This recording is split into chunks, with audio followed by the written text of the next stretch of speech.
now? There can only be one more. I think we've only got one more left. So, we will take the AFC South.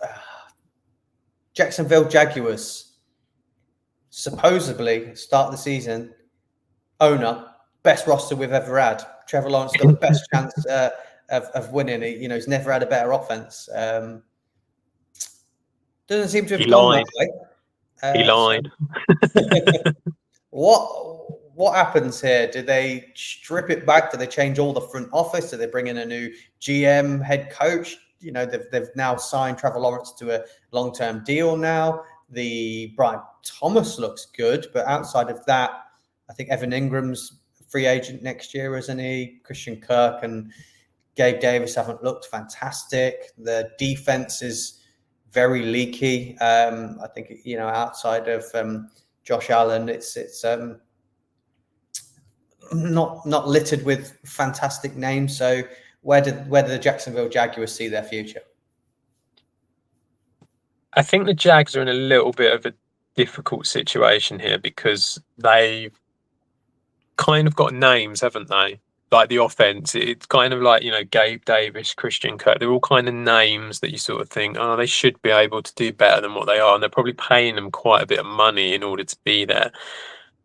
I believe they're still under contract. So it's kind of difficult to go away from them. Like I say, Brian Thomas looks good, so that's one plus point, and Trevor Lawrence has been paid. So I don't see any of that changing.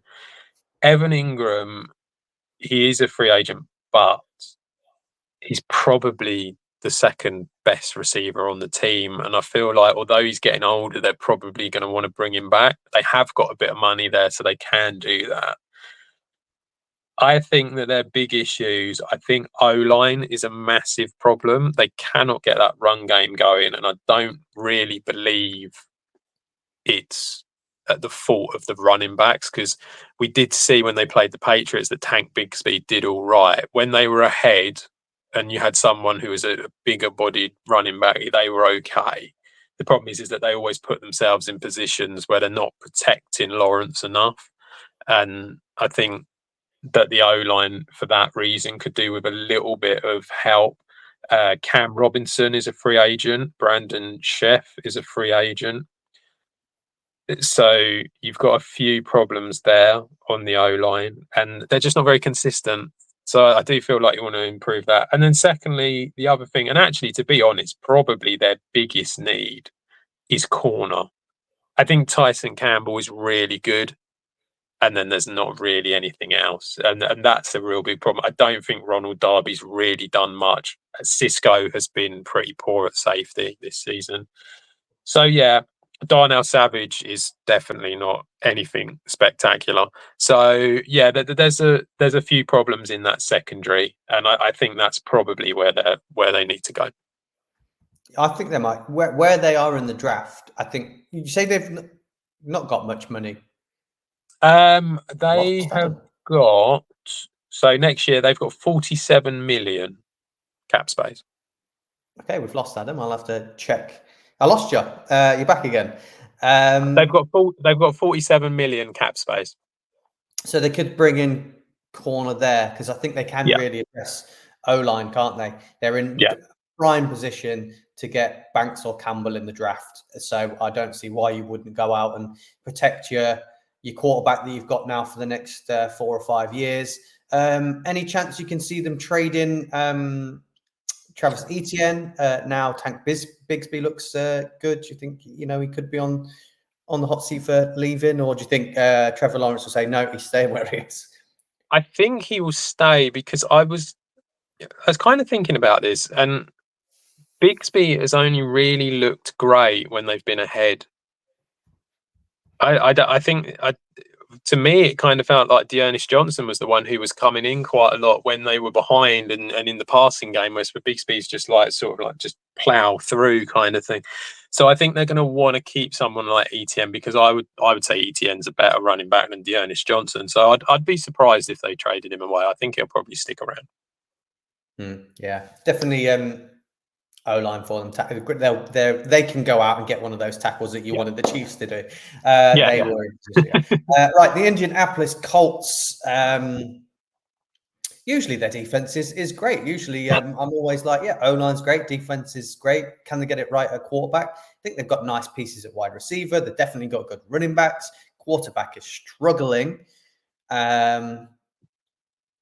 Is it defense they need to address, or do you think they'll get some people back because they have a lot of injuries on that defense?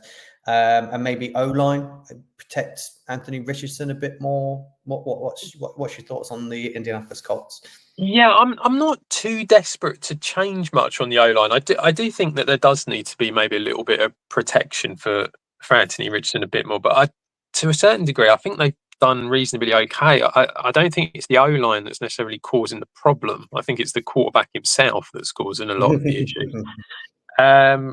For me, it is predominantly defense. I think corner is a need. Julian Brandt has been injured, so he's struggled and not been around. Jalen Jones has been okay, but not fantastic. I think they need a real quality addition. That's what I think at corner. I think that's a big issue. And then they can't stop the run. That's a real problem they've had. They really can't do that. I know DeForest Buckner's been out injured and he's back now, but I do wonder if maybe they just need a like interior D line, a little bit of help there, just because they're really struggling against the run. And then the only other thing that I did come up with, and this isn't like a massive need, it's something that they could look at later down the line if they wanted to. Tight end, Mo Alley-Cox is a free agent, Kyle Granson's a free agent. So you're losing two guys unless you bring them back.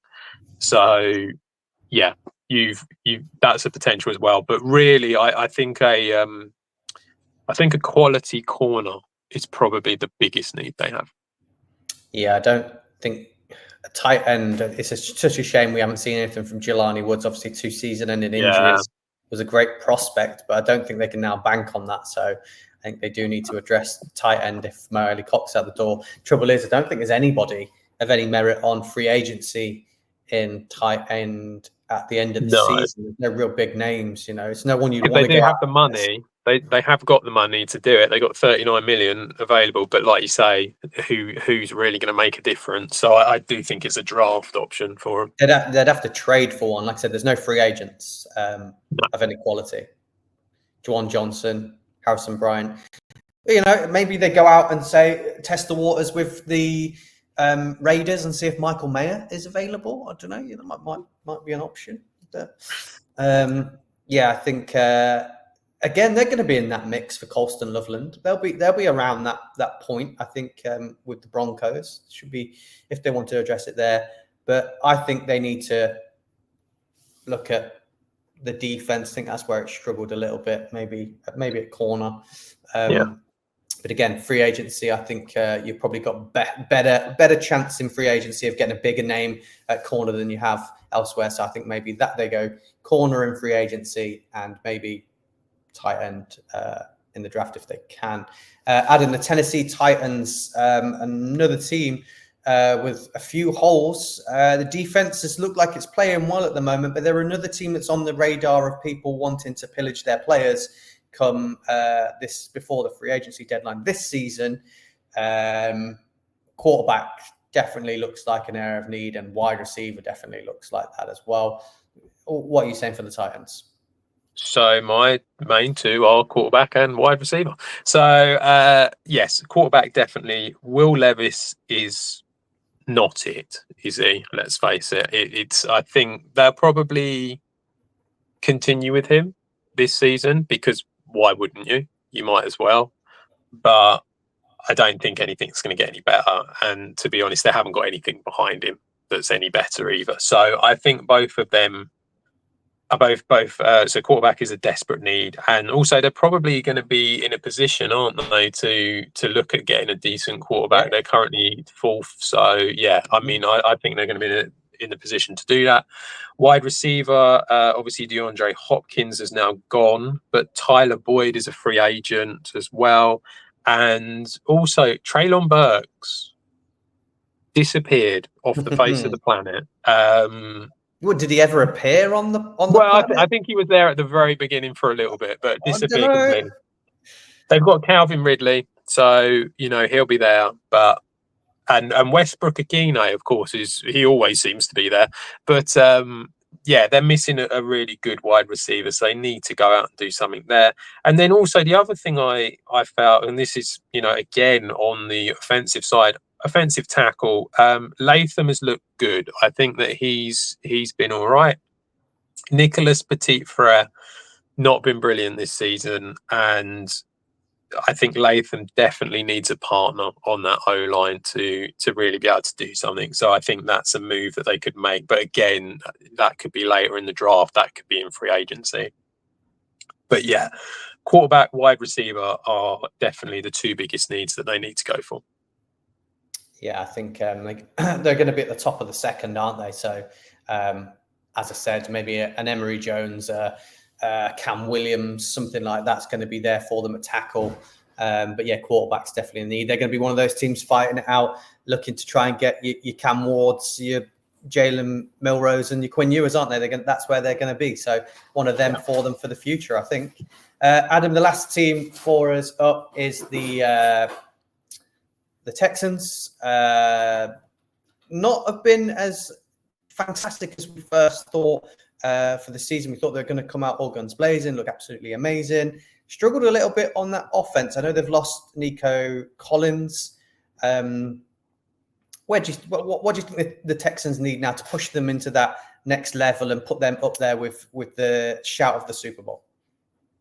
I think they actually need to improve the O-line. That's where I think that they've struggled a little bit. So Kenyon Green has not been fantastic at all. I think they need to do something there. He's also a free agent, so that's someone that I believe you need to look at changing. I don't think you really need to change anything with the wide receivers because I think, like you say, it's just because Nico Collins has been injured. So I think that's not an issue. But yeah, offensive guard, definitely. And then one other one that I kind of felt, and this is just purely because the running back class is looking pretty good. I do think they could bring in a running back. Now, I know they've got Joe Mixon on a 3-year deal and he's only in year 1, but he has done a lot. He has sort of like been used quite a lot in the NFL in his career, and it feels like that maybe they could bring in a guy quite far back, probably day 3, and have him just to a certain degree sit behind Joe Mixon and then sort of kick on once that deal's done. So I like the look of a running back for them as well. And then on the defense, I think interior on the defense is something that they could do. I think that Fatukasi has not been fantastic. I think that he struggled a little bit and he's going to be a free agent. They've got really good edge rushers, but I just think on the interior they could do with another body. Yeah, Autry's really old as well now, and he's well into his 30s as well. So I think that's where they probably look at in the draft as well. I think Walton Nolan, again, Tyleik Williams, people like that are going to be available for them at the back end of that first round. So definitely where I think they look to draft in on the D-line. I think that interior D-line is definitely the area for me. I'm not so sure about the running back. I thought they're quite good at running back, with Pierce, if he gets back to full fitness as well. Yeah, well, look what he did in his first season. He was absolutely brilliant. He's just struggled with injuries, hasn't he? And they had to bring Cam Akers in for a little bit. Yeah, I'm not sure that Pierce is ever going to get back to what he was. Ogunbowale has shown a little bit as well. He's had a few flashes, but again, it's nothing spectacular. I just think that the fact that you're bringing in someone like Cam Akers to basically play because you know that you can't rely on Pierce or Ogunbowale, whether that be injuries or because they're just not good enough, it kind of makes you feel like it feels like this year is the year. If you need a running back for maybe like the year after, then this year is the year to go out and get yourself one quite late in the draft and sort of develop one. So that's the only reason I put it in there. There's not many needs for this team, to be brutally honest, but I think that was why. They've got some really nice youngsters. I think it's just replacing those old people now. So I think they'll be in the conversation. Well, that's all of the AFC. That's all their team needs. We will be back again with the NFC, going through all of them too. That's all we've got time for. Again, keep it with the franchise tag and see you again very soon.